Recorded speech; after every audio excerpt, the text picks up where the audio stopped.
وہ لوگ بھی گناہ میں برابر کے شریک ہوتے ہیں. اگر میرے پڑوس میں کسی انسان پر کوئی ظلم کر رہا ہے اور ہم اپنے گھر میں آرام سے بیٹھ رہے کر رہا ہے کرنے دو، اس کو ہی تو مار رہا ہے، مجھے تھوڑی مار رہا ہے، تو وہ اس پر ظلم ہو رہا ہے، لیکن ہمارے اندر طاقت اور قوت ہے، اس کے باوجود بھی ہم اپنے گھر بیٹھے ہوئے اور ظالم کو جواب نہیں دے رہے، تو اللہ تعالیٰ اس کا ہم سے قیامت میں حساب لے گا، اس میں ہم سے حساب لے گا. سرکار کی حدیث سناؤ. عن عائشہ رضی اللہ تبارک و تعالی عنہ قالت قال رسول اللہ صلی اللہ تعالی علیہ وسلم کان یغزو جیش من کعبہ. عن قریب حضرت عائشہ صدیقہ رضی اللہ تعالی عنہ جو میرے آقا کی بیوی ہیں، بہت لگتے جگر اور ہم سب مسلمانوں کی ماں ہے، یہ کہتی ہے کہ سرکار نے ارشاد فرمایا کہ ان قریب ایک زمانے کے بعد میں ایک لشکر خانہ کعبہ پر حملہ کرے گا. کہاں حملہ کرے گا؟ خانہ کعبہ پر. اور خانہ کعبہ کو وہ تباہ و برباد کرنے کی نیت سے حملہ کرے گا. مثلا خانہ کعبہ کو ڈھانے کے لیے ایک لشکر چلے گا اور وہ خانہ کعبہ پر حملہ کرے گا. آقا ارشاد فرماتے ہیں یخسف باولہم وآخرہم، اس لشکر میں جتنے لوگ ہیں اللہ تعالیٰ سارے لوگوں کو شروع سے لے کر آخر تک سب لوگوں کو زمین کے اندر دھسا دے گا. کیا فرمایا میرے آقا نے؟ اللہ سارے لوگوں کو زمین کے اندر دھسا دے گا. حدیث پاک کے الفاظ ہیں کہ اس لشکر میں کچھ لوگ وہ ہوں گے جو صرف تجارت کی نیت سے اس لشکر میں شریک ہوئے ہوں گے، اور کچھ لوگ وہ ہوں گے کہ جو لوگ کعبے پر حملہ کرنے کے لیے جا رہے ہوں گے انہوں نے زبردستی چند لوگوں کو اپنے ساتھ میں لے لیا ہوگا. حضرات محترم، جو خانہ کعبہ ہمارا قبلہ ہے، جس کی طرف رخ کر کے ہم نماز پڑھتے ہیں، میرے آقا نے ارشاد فرمایا قیامت کے قریب ایک لشکر چلے گا اور خانہ کعبہ کو تباہ و برباد کرنے کی نیت سے اپنے گھروں سے نکلے گا. لیکن جب یہ لشکر اپنے گھروں سے نکلے گا اللہ تعالیٰ سارے کے سارے لشکر کو زمین میں دھسا دے گا. میں آپ سے پوچھنا چاہتا ہوں کہ دھسایا تو زمین میں اس کو جائے جو خانہ کعبہ کو ڈھانے کے لیے جائے، جو خانہ کعبہ کو تباہ و برباد کرنے کے لیے جائے، لیکن جس کی نیت خانہ کعبہ کو تباہ و برباد کرنے کی نہ ہو، جس کی نیت خانہ کعبہ کو ہلاک کرنے کی نہ ہو، پھر اس انسان کو زمین میں کیوں دھسایا جائے؟ جو جانا چاہتا ہے وہ چلے جائے. میری طرف سے مکمل اجازت ہے کیونکہ وقت کافی ہو گیا. ہمارے مفتی صاحب بھی آ رہے ہیں اور بہت جلد سلام ہو جائے گا، زیادہ وقت نہیں لگے گا انشاءاللہ. تو آپ میری چند باتیں غور سے سنیں. تو ایک قافلہ کہاں جائے گا؟ خانہ کعبہ کو ڈھانے کے لیے، برباد کرنے کے لیے. اللہ ان کے ساتھ میں کیا سلوک کرے گا؟ پورے لشکر کو زمین میں دھسا دے گا. محدثین بیان کرتے ہیں کہ لشکر میں تجارتی بھی ہوں گے، وہ خانہ کعبہ کو ڈھانے کے لیے نہیں جا رہے تھے، بس قافلے کے ساتھ جا رہے تھے تجارت کی نیت سے، لیکن ان کو بھی اللہ زمین میں دھسا دے گا. ان بے گناہوں کو زمین میں کیوں دھسایا جا رہا ہے؟ جو ظالم خانہ کعبہ پر حملہ کرنے کی نیت سے جا رہے ہیں ان کو زمین میں دھسایا جائے یہ تو سمجھ میں آتا ہے، لیکن جن کا مقصد صرف تجارت تھا، جن کا مقصد حضرات محترم صرف اپنا کاروبار کرنا تھا، اللہ ان کو زمین میں کیوں دھسا رہا ہے؟ تو سنو، علماء جواب دیتے ہیں اس وجہ سے کہ ان لوگوں نے ظالموں کا ساتھ دے کر ان کے لشکر میں شریک ہو کر ان کی تعداد کو بڑھایا، ان کی تعداد کو بڑھایا. تو پتہ یہ چلتا ہے کہ جو ظالموں کے ساتھ میں کھڑا ہو اگرچہ وہ ظلم نہ کرے اللہ تبارک و تعالیٰ اس کو بھی سزا دیتا ہے. لیکن میرے آقا ارشاد فرماتے ہیں لیکن قیامت میں جب اس لشکر کو اٹھایا جائے گا تو ہر ایک کی نیت کے اعتبار سے اٹھایا جائے گا.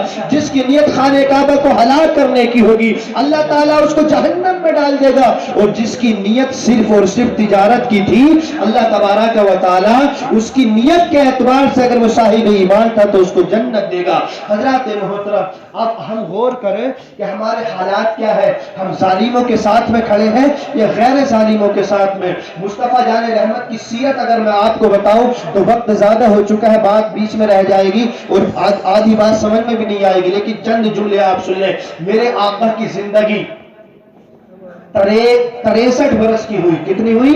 63 برس. 53 سال سرکار مکہ میں رہے. کہاں رہے؟ مکہ میں رہے اور 10 سال میرے آقا مدینہ میں رہے. مکہ ہی میں پیدا ہوئے. انسان جس جگہ پر پیدا ہوتا ہے اس زمین سے پیار ہوتا ہے, محبت ہوتی ہے. جہاں انسان پیدا ہوتا ہے, مثلا کوئی انسان اگر اپنے گھر سے, اس گھر میں پیدا ہونے والا باہر چلا جائے, اپنا وطن چھوڑ کر چلا جائے, دنیا ضرور حاصل کر لے گا, لیکن جو دل کو سکون اپنی بستی میں ملتا تھا وہ سکون حاصل نہیں کر پائے گا. ظالموں نے ظلم کیا, میرے آقا پر ظلم کیا, صحابہ پر ظلم کیا.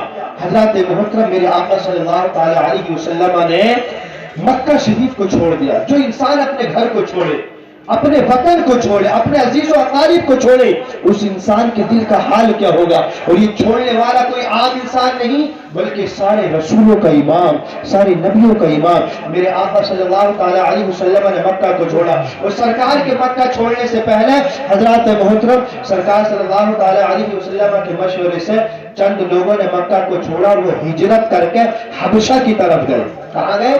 حبشہ, ایک شہر کا نام ہے, اس کی طرف چند مسلمان ہجرت کر کے گئے. 11 مرد اور 4 عورتیں حبشہ کی طرف ہجرت کر کے گئے. جب یہ حبشہ پہنچے تو ان کو ایک خبر سننے ملی. وہ خبر یہ تھی کہ مکہ والوں نے محمد مصطفیٰ صلی اللہ تعالی علیہ وسلم کا دین قبول کر لیا ہے. تو وہ جو حبشہ گئے تھے, اب ان کی ہمت بڑھی کہ ہمارے بھائیوں نے دین قبول کر لیا ہے, آقا کے دین میں داخل ہو گئے ہیں, لہذا حبشہ سے چلو پھر واپس چلتے ہیں اور مکہ میں اپنے وطن میں آرام سے رہیں گے. وہ واپس آ گئے, لیکن جیسے ہی آئے پتہ چلا کہ یہ خبر تو کافروں نے غلط اڑا دی تھی. کسی بھی کافر نے دین قبول نہیں کیا, برابر ظلم کر رہے ہیں. جب یہ آئے جو ہجرت کر کے جا چکے تھے, دوبارہ آئے تو کفار اور مشرکین نے ان پر اور زیادہ ظلم کیا, اور زیادہ ظلم کیا, پھر اور زیادہ ظلم کیا. تو سرکار کے مشورے سے دوبارہ انہوں نے پھر اپنے ملک کو چھوڑا اور حبشہ کی طرف گئے. 83 مرد اور 18 عورتیں, اتنے لوگوں نے پھر ہجرت کی. اتنے مسلمان, یہ مٹھی بھر چند مسلمان تھے, ہجرت کر کے چلے گئے. حضرات محترم آپ ذرا غور کریں, اپنے وطن کو چھوڑنا, اپنے ملک کو چھوڑنا اتنا آسان نہیں ہوتا, لیکن یہ کیوں چھوڑا؟ اور ایک مسئلہ ذہن نشین رکھیں کہ وہ آبادی, وہ ملک جس ملک میں مسلمانوں کو کھل کر مکمل دین پر عمل کرنے کی آزادی نہ ہو, ایسے ملک کو چھوڑ دینا ہمارے اوپر فرض ہے, ہمارے اوپر فرض ہے. لیکن یہ غور مت کرنا, یہ ذہن مت بنا لینا کہ ہندوستان میں تو ظلم ہو رہا, ہم ہندوستان چھوڑ دیں. نہیں, ابھی تو ہمیں اپنے دین پر عمل کرنے کی آزادی ہے, نماز پڑھنے پر ہماری آزادی, ابھی ہم اپنے کام کر سکتے ہیں اور ہم اپنا حق لے سکتے ہیں. حضرات محترم اس لیے کہ یہ ملک ہمارا ہے جہاں انسان, اس لیے کہ یہ وہ ملک ہے, وہ سرزمین ہے کہ جنت سے حضرت آدم آئے تو ہندوستان میں آئے. حضرات محترم تو یہ ہمارے باپ کا ملک ہے, ہمارے باپ کا ملک, یہ ہمارا ملک ہے. تو بتا میں یہ رہا تھا کہ میرے آقا نے بھی اپنے مکہ کو چھوڑا, وطن کو چھوڑا. کہاں جا رہے ہیں؟ مدینہ شریف. جانے سے پہلے دن کی دوپہری میں حضرت ابوبکر صدیق کے گھر گئے اور کہا, ابو بکر گھر کی عورتوں کو پردے کا حکم دو یا گھر کے اندر جو ہو ان کو نکال دو, تم سے کچھ خاص مشورہ کرنا ہے. سرکار نے حضرت ابوبکر صدیق سے مشورہ کیا.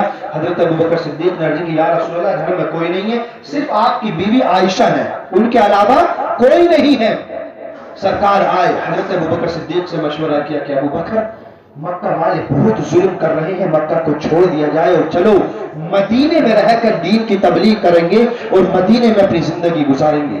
میرے آقا صلی اللہ تعالی علیہ وسلم حضرات محترم اب مکہ کو چھوڑ رہے ہیں. کفار و مشرکین کو پتہ لگا کہ محمد عربی نے مکہ چھوڑ دیا اور مدینہ پہنچ گئے. ظلم اتنا کیا کہ حتیٰ کہ میرے آقا صلی اللہ تعالی علیہ وسلم کو قتل کرنے کی میٹنگ کی گئی, باقاعدہ میٹنگ. ایک کفار و مشرکین نے کانفرنس کی, میٹنگ کی, جس جگہ کا نام دار الندوہ تھا. اس میں کفار و مشرکین کے بڑے بڑے سردار جمع ہوئے, سب اکٹھا ہوئے. اکٹھا ہونے کے بعد میں کافر کھڑا ہوا اور شیطان بھی آیا اور کمبل اوڑھ کر آیا, بزرگ انسان کی شکل میں آیا. لوگوں نے پوچھا تو کون ہے؟ تو اس نے کہا میں شیخ نجد ہوں, لہذا میں بھی میٹنگ اٹینڈ کرنا چاہتا ہوں. اجازت ملے, ٹھیک ہے آپ بھی بیٹھیے. ایک کافر کھڑا ہوا جس کا نام ابو بختری.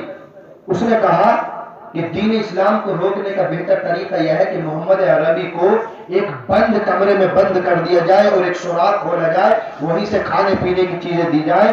اگر ہم ایسا کر لیں گے تو اسلام رک جائے گا، آگے نہیں بڑھے گا۔ نجدی ایک شیطان کھڑا ہوا جو شیخ نجدی کی شکل میں آیا تھا، اس نے کہا ارے نہیں، یہ آپ کا مشورہ اچھا نہیں ہے۔ اتنے میں ایک دوسرا کھڑا ہوا ابو الاسود، اس نے کہا اچھا یہ کرو، ایسا کرو کہ ان کو مکہ سے نکال دو۔ ان کو کن کو؟ ہمارے آقا کو مکہ سے نکال دو۔ جب یہ مکہ سے چلے جائیں گے تو اس کے بعد میں ان کا اسلام نہیں پھیلے گا، ان کا دین رک جائے گا، اس لیے کہ یہ تو مکہ میں پیدا ہوئے ہیں، ان کی زبان مکے والے سمجھتے ہیں، باہر والے ان کی گفتگو نہیں سمجھ سکتے۔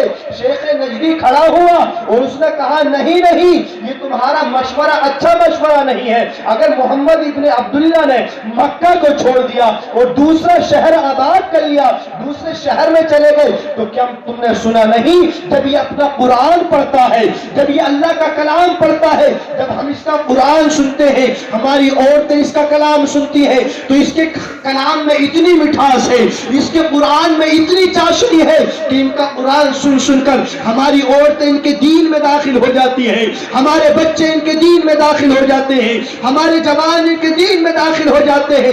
اگر آج ہم نے ان کو اپنے شہر سے باہر کر دیا، شہر بدر کر دیا، تو دوسرے شہر میں یہ قرآن سنائیں گے، ان کا قرآن سن کے لوگ ان کے دین میں داخل ہو جائیں گے، لہذا اسلام تو رکنے کے بجائے بڑھ جائے گا۔ ان کو شہر بدر مت کرو۔ اتنے میں ابو جہل کھڑا ہوا اور ابو جہل نے کہا سنو، میں ایک مشورہ دیتا ہوں، ایک کام کرو، اور وہ کام یہ ہے کہ سارے مکے میں جتنے قبیلے ہیں، جتنے محلے ہیں، ہر قبیلے سے ایک ایک نوجوان لاؤ اور اس سے کہو کہ وہ اپنا اسلحہ ہتھیار لے کر آئے، اور ہر قبیلے کا ایک ایک نوجوان یک بارگی ایک بار میں محمد عربی صلی اللہ تعالی علیہ وسلم پر حملہ کر دے اور ان کو قتل کر دے۔ اللہ اکبر کبیرہ۔ قتل کرنے کی سازش کی جا رہی ہے۔ کس کی قتل؟ کس کے قتل کی سازش؟ اس کے قتل کی سازش کہ جس کے صدقے میں اللہ نے اس کائنات کو بنایا، جو جانے کائنات ہے، جو جانے کائنات ہے، اس کے قتل کی سازش۔ آپ غور کریں، میرے آقا کو قتل کرنے کی سازش کہاں ہو رہی ہے؟ دار الندوہ میں۔ حضرات محترم شیخ نجدی اچھل پڑا، کود پڑا خوشی کے مارے اور کہا ابو جہل تم نے بڑا اچھا مشورہ دیا ہے، ایسا ہی کرو، اس لیے کہ جب ہر قبیلے کا نوجوان یک بار ایک ساتھ حملہ کرے گا اور سب لوگ اس قتل میں شریک ہوں گے تو بنو ہاشم جو قبیلہ ہے میرے آقا کا، اس کے لوگ اتنے طاقتور نہیں ہے کہ جو سارے قبیلے والوں سے بدلہ لے سکے۔ ہاں خون بہا یعنی فدیہ لیں گے تو سب مل کر تھوڑے تھوڑے پیسے دے دیں گے تو اس میں کوئی فرق نہیں پڑے گا، اور اسلام یہی رک جائے گا، دین یہی رک جائے گا، ورنہ تو ہمارے بتوں کو توڑا جائے گا، ہمارے خداؤں کو گرایا جائے گا۔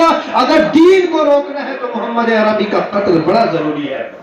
اللہ تعالیٰ نے جبریل کو بھیجا، جبریل جاؤ میرے محبوب کی بارگاہ میں جاؤ۔ جبریل آئے، کہا اے محمد صلی اللہ علیہ وسلم، اللہ نے آپ کو ہجرت کا حکم دیا، چلو مکہ چھوڑو مدینہ چلو۔ حضرت ابو بکر صدیق کو میرے آقا نے ساتھ میں لیا، اب مکہ چھوڑ کر کہاں جا رہے ہیں؟ مدینہ شریف جا رہے ہیں۔ رات کا سناٹا، رات کی تاریکی میں میرے آقا نے اپنے وطن کو چھوڑا۔ وہ انسان جو دن کے اجالے میں اپنے وطن سے جاتا ہے وہ بھی مڑ مڑ کر اپنے گھر کی طرف دیکھتا ہے، لیکن شہر کون چھوڑ رہا ہے؟ رحمت للعالمین اپنے وطن کو چھوڑ رہے ہیں۔ مکہ کو چھوڑ کر جب مدینہ جا رہے تھے، ابو بکر صدیق ہے تمام طریقے سے حضرات محترم آسانیاں فراہم فرماتے ہیں، لیکن حضرات محترم آپ سفر طے کرتے گئے اور ایک جگہ پر پہنچے جس جگہ کو غار سور کہا جاتا ہے۔ حضرت ابو بکر صدیق نے کہا یا رسول اللہ آپ یہیں پر ٹھہریے، میں اس غار کے اندر اس کھو کے اندر داخل ہوتا ہوں اور اس کو صاف کرتا ہوں۔ بہت لمبا سفر کیا ہے، پیدل سفر کیا ہے، پاؤں میں ورم آ گیا، پیروں میں چھالے پڑ گئے۔ ابو بکر صدیق نے دوران سفر نبی کونین کو اپنے کان کندھوں پر بھی بٹھایا۔ صدیق اکبر نے کہا یا رسول اللہ علیہ السلام آپ ٹھہریے، میں غار کی صفائی کر دوں۔ ابو بکر صدیق نے نبی کی محبت میں جسم سے چادر اتاری، حضرات محترم چادر کو پھاڑا، پھاڑ کر غار کی صفائی کی، جتنے سوراخ تھے سب بند کر دیے، کپڑا ختم ہو گیا، سطر چھپایا۔ حضرات محترم 2 سوراخ رہ گئے۔